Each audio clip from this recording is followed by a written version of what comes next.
Señor presidente Miguel Díaz-Canel. Querido presidente Andrés Manuel López Obrador, estimados jefes de Estado y Gobierno de América Latina y el Caribe, distinguidos jefes de delegaciones e invitados, amigos todos. Gracias, hermanos. Mis primeras palabras en esta histórica cumbre solo pueden ser de profundo agradecimiento al pueblo mexicano y de manera especial al presidente Andrés Manuel López Obrador por su entrañable amistad y solidaridad con Cuba.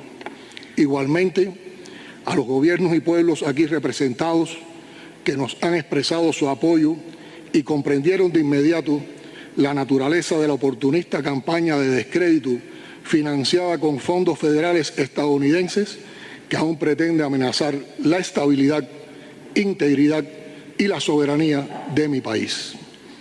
Reafirmo aquí que el pueblo y el gobierno cubanos defenderán el Estado socialista de derecho y justicia social con todos y para el bien de todos, como quería José Martí.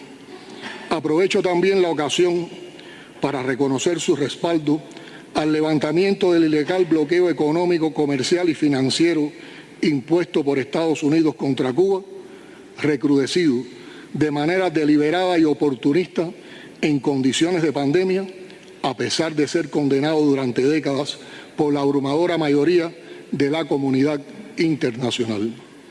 Esta política criminal e inmoral es una violación masiva, evidente y sistemática de los derechos humanos del pueblo cubano, que nos impone el mismo gobierno estadounidense que amenaza, agrede y aplica medidas coercitivas unilaterales contra otros países de nuestra región. Su intervencionismo y las desembosadas pretensiones imperiales de relanzar la doctrina Monroe para impedir el desarrollo soberano de nuestras naciones es otra violación flagrante de los propósitos y principios de la Carta de las Naciones Unidas, el derecho internacional y los postulados de la proclama de América Latina y el Caribe como zona de paz. Ante los crecientes intentos de dividirnos, urge promover la solidaridad y la cooperación para consolidar nuestra fortaleza, la unidad en la diversidad, concepto y propósito por el que nuestro general de ejército Raúl Castro Ruz trabajó incansablemente en los cercanos aún, pero ya históricos días en que se fundaba CELAC en esta entrañable tierra. Soportando el peso del acoso económico y las enormes limitaciones que nos imponen, Cuba ha logrado avanzar demostrando la solidez de su sistema de salud pública y la capacidad de continuar cooperando con otros países. Nos enorgullece haber conseguido producir 3 vacunas y 2 candidatos vacunales en los últimos meses como resultado de la abnegación de nuestros científicos y del robusto sistema de ciencia e innovación tecnológica creado e impulsado por el comandante en jefe Fidel Castro Ruz. Consideren estos éxitos, como los consideramos nosotros, una conquista latinoamericana y caribeña.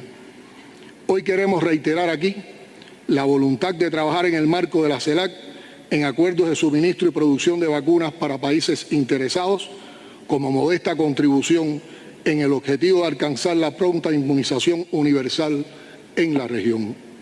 Distinguidos colegas, la Cumbre de la Unidad celebrada en esta hermosa tierra en 2010 materializó los anhelos de integración genuinamente latinoamericana y caribeña de nuestros próceres. La fundación de la CELAC reivindicó más de 2 siglos de luchas y esperanzas y constituyó un momento cimero para la historia de nuestra América. Fidel la calificaría como el hecho institucional más trascendente del hemisferio en el último siglo.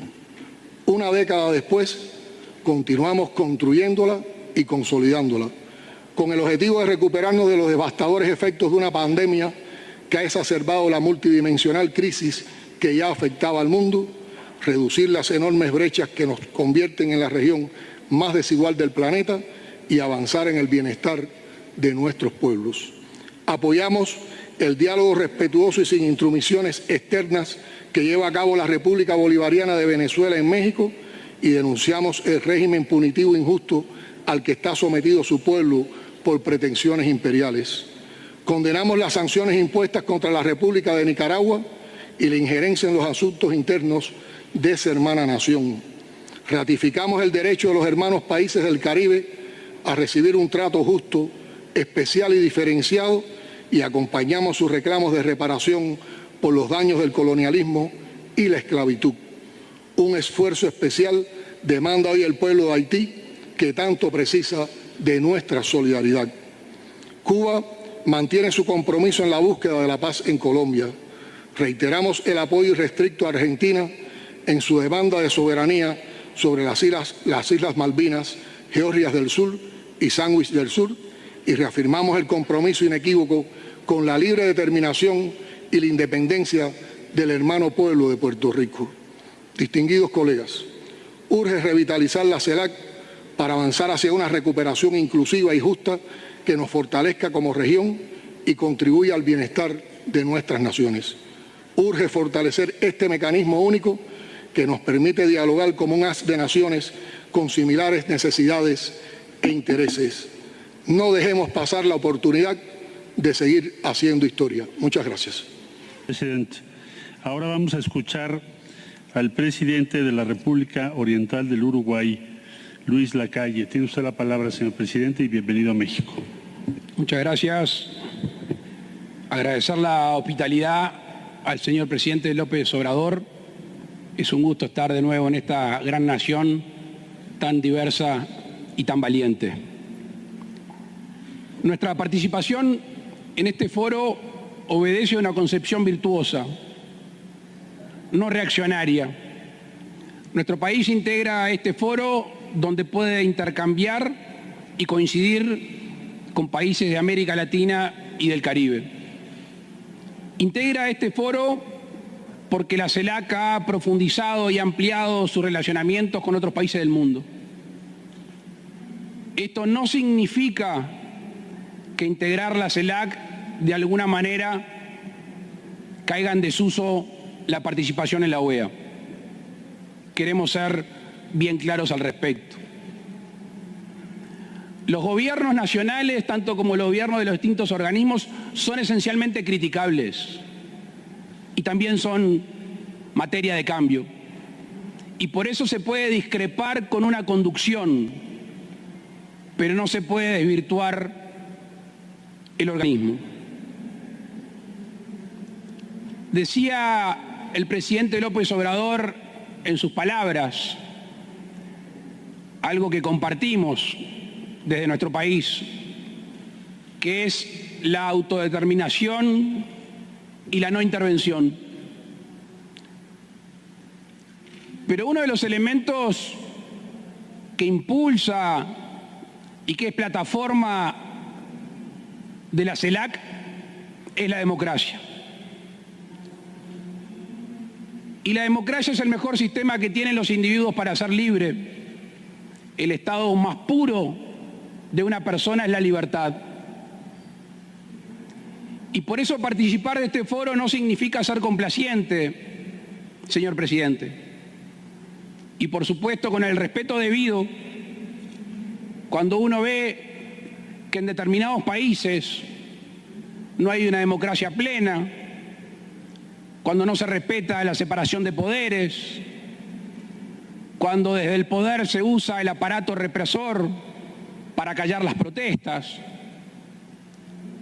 cuando se encarcelan opositores, cuando no se respetan los derechos humanos, nosotros en esta voz tranquila pero firme debemos decir con preocupación que vemos gravemente lo que ocurre en Cuba, en Nicaragua y en Venezuela.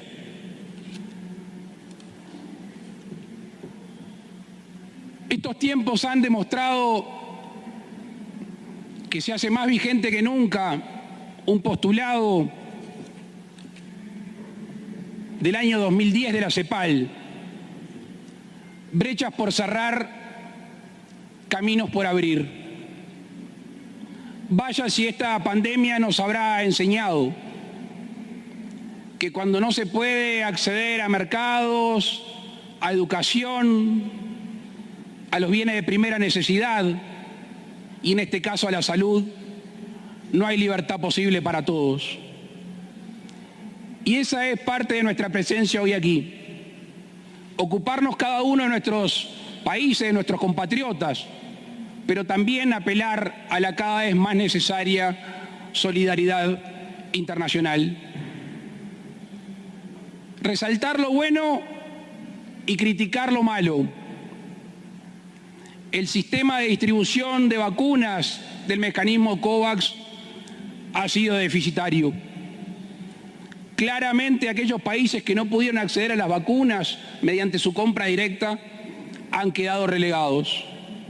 Insisto con lo del principio, no se trata de huir, no se trata de derogar, no se trata simplemente de una actitud destructiva. Se trata de construir, de criticar para construir. En eso, señoras y señores, pueden contar con el Uruguay. Muchísimas gracias.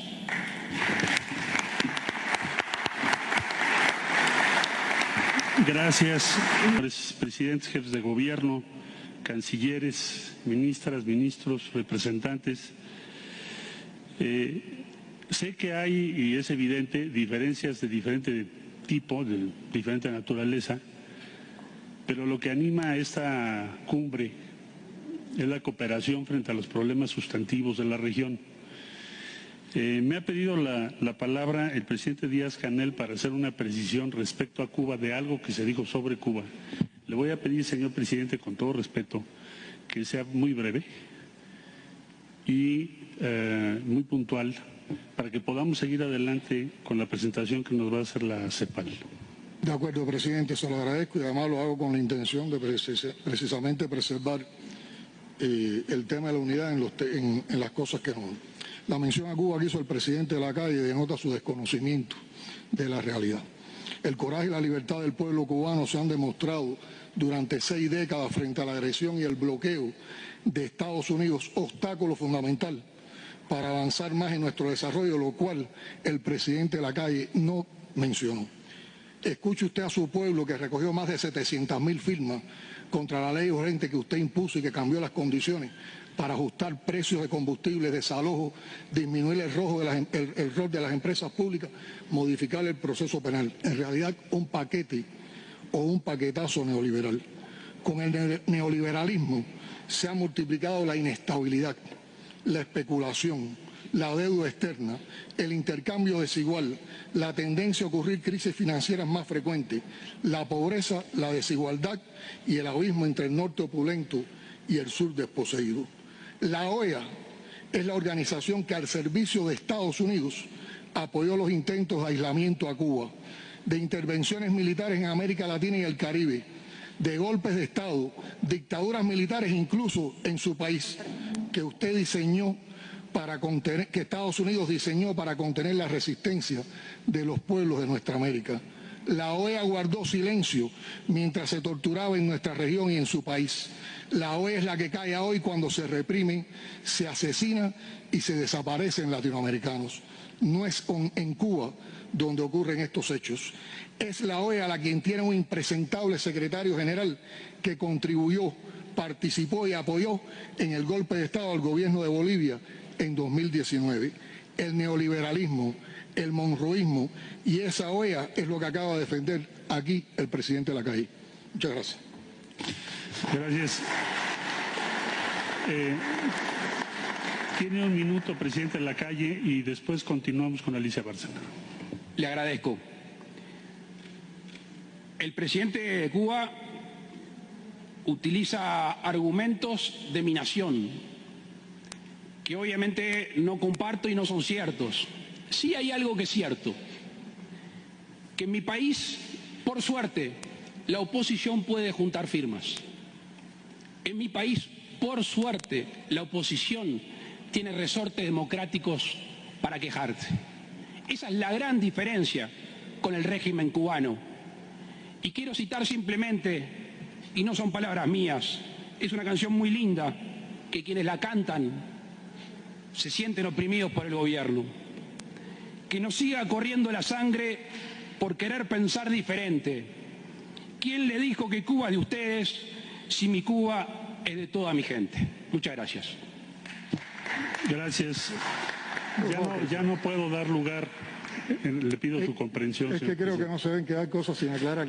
Parece que el presidente de la calle tiene muy mal gusto musical. Esa canción es totalmente una mentira y una construcción entre algunos artistas en contra de la Revolución Cubana. Nosotros solo lo que queremos defender como cubanos es una Latinoamérica unida, que pueda ayudarnos a enfrentar los tremendos desafíos que significan las crisis económicas cada vez más frecuentes y otros inesperados como la terrible pandemia que hoy mantiene bajo presión a todos los gobiernos y pueblos del mundo sin distinciones ideológicas o políticas. Si el presidente de la calle quiere discutir cosas con nosotros, le pedimos que nos propicie un espacio y las podemos discutir de frente a frente sin tener que traer temas que están en la agenda, parece bilateral, entre nuestros países, a la unidad de la CELAC por la que abogamos todos. Muchas gracias. Gracias, presidente.